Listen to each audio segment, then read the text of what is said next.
Bismillahirrahmanirrahim. Assalamu alaikum students. This is the lecture of class 7. Date is 11 August 2020. Day is Tuesday. Math chapter is 13. Exercise 13A. Question number 4 तक हम already कर चुके हैं. Practical geometry है. Question number 5 से question number 8 तक आज हम करेंगे इंशाल्लाह.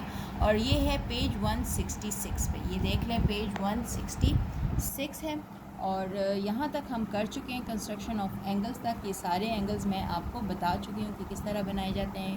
60, 90, 135, 150, 165, 120. अगर आपको समझ नहीं आया तो एक दफ़ा दोबारा लेक्चर ज़रूर देख लीजिएगा. क्वेश्चन नंबर 5 से हम स्टार्ट करेंगे. उन्होंने कहा है bisect the following angle. Bisect का मतलब है कि बिल्कुल बीच में से इसको कट करना है हमने, इंटरसेक्ट करना है. और एंगल्स ये वाले गिवन है. अब इन एंगल्स को बनाने का इन्होंने कोई रिस्ट्रिक्शन नहीं दी हुई कि किस तरह एंगल ड्रॉ करने. हम यूज़ करेंगे प्रोटेक्टर और एंगल्स ड्रॉ कर लेंगे गिवन जो इन्होंने दिए हुए. एंगल 30 का, 65 का, 130 का, 72 का एंड 150 का.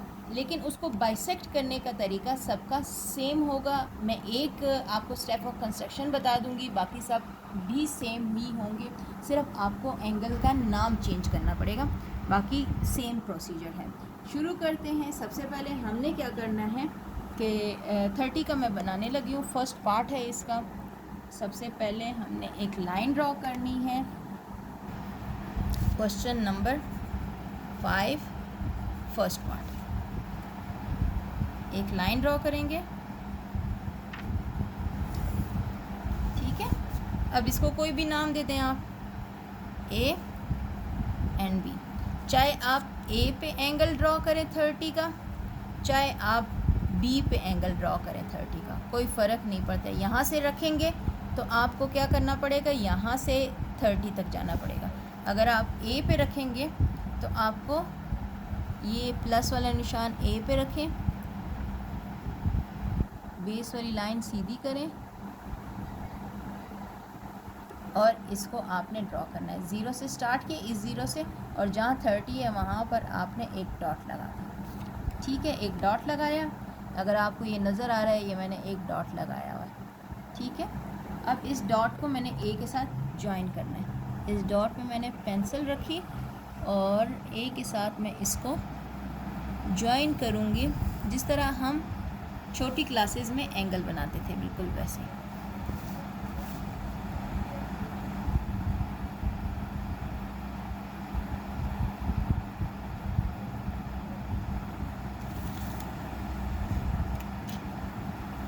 ठीक. अब कंपस ले. कंपस को आपने थोड़ा सा ही खोलना है, बहुत ज़्यादा नहीं खोलना, क्योंकि हमने एक आर्क लगानी है. ए को लिया सेंटर. ठीक है. और यूं करके जिस तरह एंगल की आर्क लगती है हमने उस तरह लगा दी. सही. अब आर्क लगाने के बाद ये जितना मैंने कंपस खोला था उसको थोड़ा सा ज़्यादा कर दिया, और इस आर्क ने जो एंगल है ना उसको कहाँ पे काटा है, सी और डी पे. जो मैंने आर्क लगाई है उसने एंगल को सी और डी पे कट किया है. सही है. पहले आप जितना आपने पहले खोला था उससे ज़्यादा खोल लिया. ज़्यादा इसलिए ताकि हमें जो न्यू एंगल बने उसको आसानी हो मैयर करने में. पहले मैंने सी पे रखा, कंपस को सी पे रखा, सेंटर लिया और एक आर्क लगाई. फिर मैंने उतने ही खोले हुए को डी पे रखा और आर्क लगाया. दोनों आर्क ने देखो कहाँ पे एक दूसरे को इंटरसेक्ट किए, यहाँ पर. ठीक है. इस पॉइंट ऑफ इंटरसेक्शन को आपने ए से ज्वाइन करना है. इस पॉइंट को बहुत प्रोमिनेंट होना चाहिए. इसके साथ गड़बड़ नहीं होनी चाहिए. आपने बहुत अच्छे से इसको रखना है. ठीक है. मैंने स्केल सेट कर लिया और इसके बिल्कुल बीच में से गुजार लिया. अगर वो 30 का है तो ये 15 का होना चाहिए. अगर ये 15 का नहीं है तो इसका मतलब है हमारा गलत बना है, हमने हिला दिया है या कर दिया हमने. इस तरह देख लें ये आपका कहाँ पर आ रहा है, 10 के बाद और 20 से पहले ये बिल्कुल 15 पे बना है. ठीक है. 15 पे आ रहा है, यानी कि ये था 30 का एंगल और बाइसेक्ट होकर ये 15 का एंगल बना। सही, ये थी हमारे पास 30 के लिए। और अगर अब नेक्स्ट क्वेश्चन को आप देखें तो वो है 65। तो आप एंगल डी से कितने का बनाओगे? 65 का, और कट इसी तरह करोगे। 130 का बनाओगे, इसी तरह बाइसेक्ट करोगे। 72 का बनाओगे, इसी तरह बाइसेक्ट करोगे। 150 का बनाओगे और इसी तरह बाइसेक्ट करोगे। मैं आपको दिखा देती हूँ कि किस तरह बनाए हुए हैं। ये 65 का बनाया हुआ है, ये देखें, ये 65 का बना हुआ है और बाइसेक्ट हुआ हुआ है। ठीक, इसके स्टेप ऑफ कंस्ट्रक्शन भी आप लिख सकते हो, बड़े इजी से हैं। ये 65 का है और मैं आपको इससे अगला वाला भी बता देती हूँ।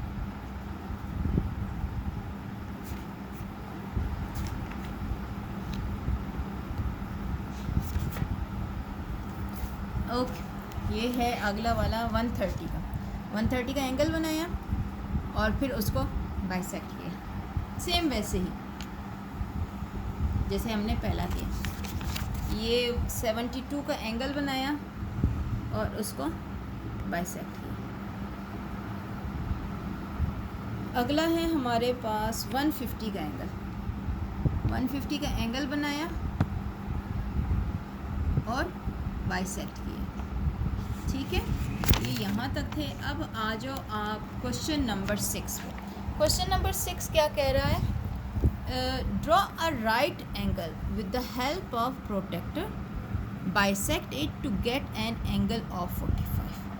अब जितने हमने ऊपर 30, 65 इस तरह किए थे, तो उन्होंने कहा है राइट एंगल। उन्होंने ये नहीं कहा कि ये कितने का है, जस्ट उन्होंने कहा है राइट एंगल। हमें पता है राइट एंगल कितने का होता है, 90 का।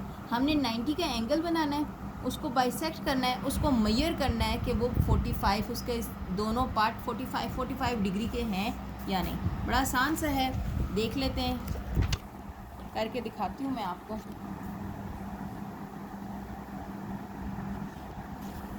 ये हमने बेस लाइन बनाई ए एंड बी। अब मैंने इस पर 90 का एंगल बनाया विद द प्रोटेक्टर। उन्होंने बोला है तो हम प्रोटेक्टर से ही बना रहे हैं। ठीक है, इस पॉइंट को मैंने ए के साथ ज्वाइन कर लेना है।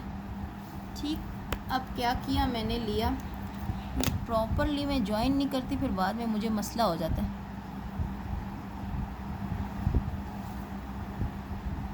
ठीक, अब ज़रा एंगल का बनाते हैं कर्व।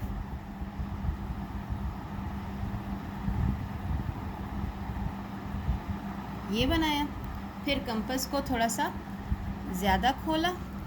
इन पॉइंट्स का नाम मैं ले लेती हूँ सी एंड डी। ठीक है, पहले सी पे रखा, कंपास को सी पे रखा, आर्क लगाई, फिर डी पे रखा, आर्क लगाई, फिर इस पॉइंट ऑफ इंटरसेक्शन को हमने ए के साथ ज्वाइन किया। ठीक है, ज्वाइन किया, देखते हैं हमारे पास एंगल कितना बना। A B C D E, इस पॉइंट का नाम हम ई दे देते हैं और इसको मेजर करते हैं कि ये कितना है। तो it should be equal to 45 degree.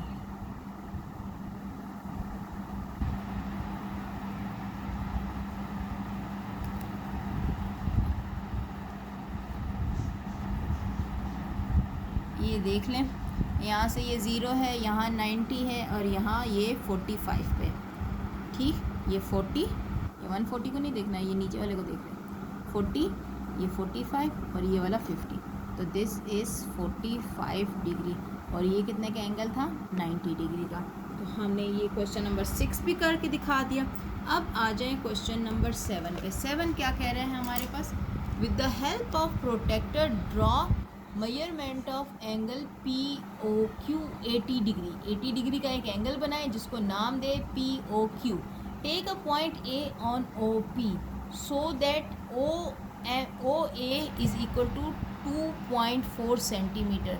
यानी अगर हमने ए पॉइंट लेना है तो ए ओ से कितने दूर होना चाहिए, 2.4 होना चाहिए। Now from A draw a line perpendicular to O Q. चलो देखते हैं, ये कुछ अजीब सी चीज़ है, ड्रॉ करेंगे तो पता चलेगा कि है क्या।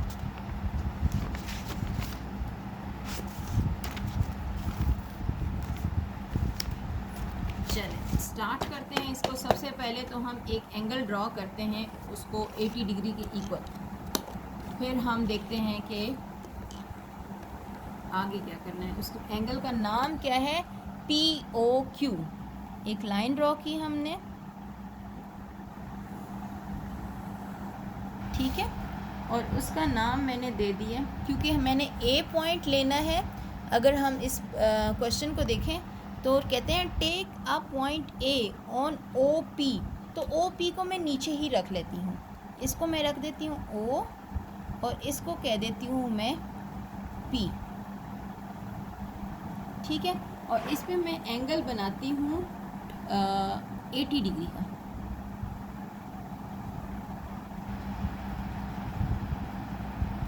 एटी डिग्री का मैंने बनाया इस पे एंगल। इसको O के साथ मैंने किया जॉइन। इसको मैं यूं डॉटेड लाइन में थोड़ा सा आगे लेके जाना चाहती हूँ, वो आपको पता चलेगा कि क्यों, ठीक है। इसी वाले एंगल को मैंने आगे ले गई।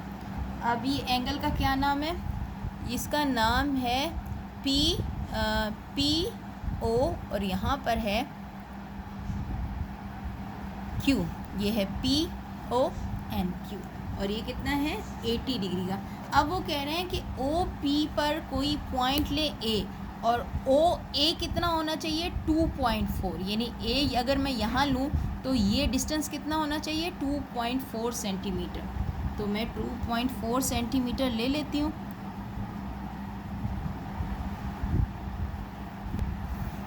ये मैंने ये 0 1 2, ये 2.5 है, 2.5 से 1 पीछे 1 mm पीछे यहाँ पर इस पॉइंट को मैंने नाम दे दिया A का। क्या नाम दिया इसको मैंने, A का, ठीक है। अब हमने क्या करना है कि एक इन्होंने कहा है नाउ फ्रॉम ए से जो है ना आपने एक परपेंडिकुलर ड्रॉ करना है OQ पर, यानी कि अगर मैं इस पे एक लाइन ड्रॉ करूं जो OQ पे होना चाहिए और उसकी मेजरमेंट होनी चाहिए 90 डिग्री। परपेंडिकुलर तो तभी होगा ना जब उसकी मेजरमेंट होगी 90 डिग्री, ठीक है। तो देखते हैं कि क्या है। ए से मैं जब इस पे परपेंडिकुलर ड्रॉ करूँगी, ये मुझे या तो मैं यहाँ से इसको करूँगी कि कहाँ पर वो 90 डिग्री बन रहा है, ठीक है, या तो मैं यूँ करूँगी, या ये प्रैक्टिकल ज्योमेट्री है, यानी यूँ मैंने बराबर किया, इसको यहाँ रखा और यहाँ रखा और इन दोनों डॉट को ज्वाइन कर लिया। या फिर इसका दूसरा तरीका है कि मैं प्रैक्टिकल ज्योमेट्री से करूँ, इसको ए को मैं लूँ सेंटर और कंपास खोल लूँ, कोई भी थोड़ा सा ज़्यादा हो लाइन उसके बीच में आए, और मैंने यूँ करके एक आर्क लगा दिया, ठीक है। अब इस आर्क का मैं नाम ले लूँ, ये एक हो गया C और एक हो गया D। अब इसमें से थोड़ा सा मैंने ज़्यादा खोला, पहले C पे रखा और फिर मैंने इसको D पे रखा। तो यहाँ से मुझे एक इंटरसेक्टिंग पॉइंट मिला और उसको मैंने A के साथ ज्वाइन कर दिया, ठीक है। मैंने इसको A के साथ ज्वाइन किया और इसको अगर मैं अब मेजर करती हूँ तो ये 90 के इक्वल होना चाहिए। तो ये 90 के बिल्कुल इक्वल है। आप देख लो ये वाली लाइन जो अगर आपको नीचे वाली नज़र आ रही है, ठीक है, ये बिल्कुल 90 के बराबर है। तो हमने A से OQ पर एक परपेंडिकुलर ड्रॉ किया एट पॉइंट ABCD E पर। ठीक है, ये हमारे पास डायग्राम बन गई। इसको आप करना, आराम से करना। क्या किया मैंने, एक लाइन ड्रॉ की है मैंने, और A पॉइंट पे मैंने 80 का एंगल ड्रॉ किया। ठीक है, और फिर मैंने एक यानी कि O और P है और ये Q है। यहाँ पे मैंने A लिया और ये था डिस्टेंस 2.4 सेंटीमीटर। ये डिस्टेंस कितना है, 2.4 सेंटीमीटर। इसका नाम दिया A, और इसको मैंने आगे एक्सटेंड क्यों किया था, ताकि मुझे यहाँ पर ये वाली लाइन मिल सके। ठीक, फिर मैंने A को लिया सेंटर और एक आर्क ड्रॉ किया। ये 2 पॉइंट्स मुझे मिले। फिर इस पे मैंने एक दफ़ा रखा, यहाँ आर्क लगाई, इस पे मैंने रखा, यहाँ आर्क लगाई, और इस आर्क को मैंने A के साथ ज्वाइन कर लिया। तो ये वाला जो एंगल है वो 90 डिग्री का है हमारे पास। सही, ये था हमारे पास। अब क्वेश्चन नंबर 8 देख लेते हैं कि क्या है। क्वेश्चन नंबर 8 भी इजी होना चाहिए।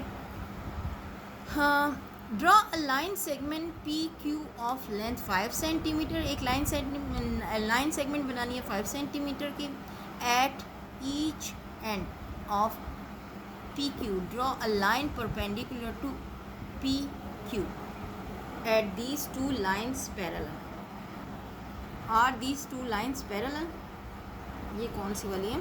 एक लाइन सेगमेंट हमने बनानी है जो कि 5 सेंटीमीटर लॉन्ग होनी चाहिए, और इस लाइन के दोनों सिरों पर हमने ड्रॉ करनी है line perpendicular to PQ। Are these two lines parallel? अच्छा, ये जो हमने ये वाली परपेंडिकुलर 2 लाइंस बनाएंगे, क्या वो पैरेलल हैं कि नहीं है? ठीक है, देख लेते हैं। हमने क्या किया कि हमने तो सबसे पहले लाइन ड्रॉ की 5 सेंटीमीटर की। ठीक है, ये हमने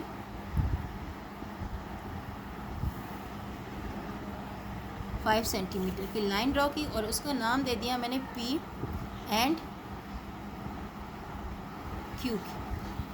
ठीक है, अब ज़रा इसको मैंने एक्सटेंड किया क्योंकि मेरे पास जो पेज है वो है ब्लैंक, और मैं एक्सटेंड इसलिए कर रही हूँ क्योंकि मैंने 90 के एंगल्स बनाने हैं दोनों साइड पे। परपेंडिकुलर तो तभी होंगे। मैंने P पे 90 का बनाया, मैंने Q पे 90 का बनाया। ये देखें, 2 लाइंस इस पे परपेंडिकुलर मैं ड्रॉ करूँगी, एक यहाँ पर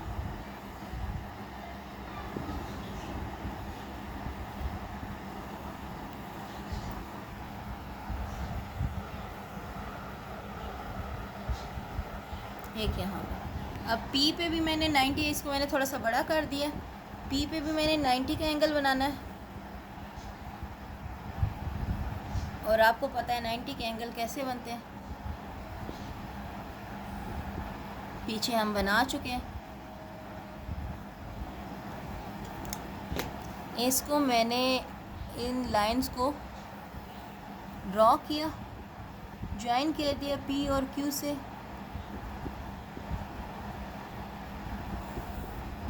ओके, कहते हैं ये बताओ कि ये दोनों लाइनें पैरेलल हैं कि नहीं है, चेक कर लेते हैं। अगर ये यहाँ पर 5 सेंटीमीटर है तो कहीं और भी ये 5 सेंटीमीटर होनी चाहिए। ये देख लें, यहाँ पर भी ये 5 सेंटीमीटर है और ये यहाँ पर भी 5 सेंटीमीटर है, तो इसका मतलब है ये इनका डिस्टेंस हर जगह से 5 सेंटीमीटर है।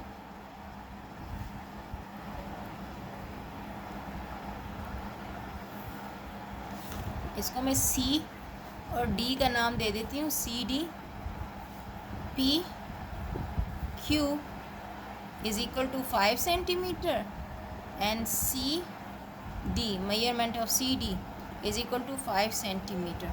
यानी दोनों साइड के, दोनों ही तरफ के डिस्टेंस सेम है, और पैरेलल लाइंस में क्या कंडीशन होती है कि दोनों लाइंस के दरमियान का डिस्टेंस सेम होना चाहिए थ्रू आउट। तो ये हमारा दोनों लाइन पैरेलल शो हो गई। तो हमने कह दिया कि ये और ये दोनों सेम है, so P Q is parallel to C D लिखना है, C एंड D। ठीक है, ये हमारा क्वेश्चन नंबर 8 था, last question of the exercise. आगे हम शुरू करेंगे इंशाल्लाह अगली एक्सरसाइज, और यहाँ तक आप अपना काम कंप्लीट कर लीजिएगा। आप अपना यहाँ तक सारा काम कंप्लीट कर लीजिएगा। देख लीजिए हमने क्या क्या आज किया है। ये है क्वेश्चन नंबर 5 का, 15 का 30 का है। 15 डिग्री हमने बाइसेक्ट कर दिया इसको। ये इसका 65 का दिखा चुकी हूँ मैं एक दफ़ा आपको, लेकिन एक दफ़ा फिर देख लें। 130 का, 72 का, 150 का। क्वेश्चन नंबर 6, 90 का ड्रॉ करके उसको बाइसेक्ट करना था और मेजर करना था कि वो 45 है या नहीं है। ये क्वेश्चन नंबर 7 जो अभी मैंने आपको करवाया, और ये क्वेश्चन नंबर 8। ठीक है, अच्छे से कर लीजिएगा। अपना बहुत सारा ख्याल रखना, अपना काम कंप्लीट करना, क्योंकि बहुत जल्द आपका स्कूल खुल रहा है, तो बाद में आपको कोई परेशानी ना हो। अपना बहुत सारा ख्याल रखें, अपने पेरेंट्स का ख्याल रखें, दुआओं में याद रखें। Thank you so much. अल्लाह हाफ़िज़।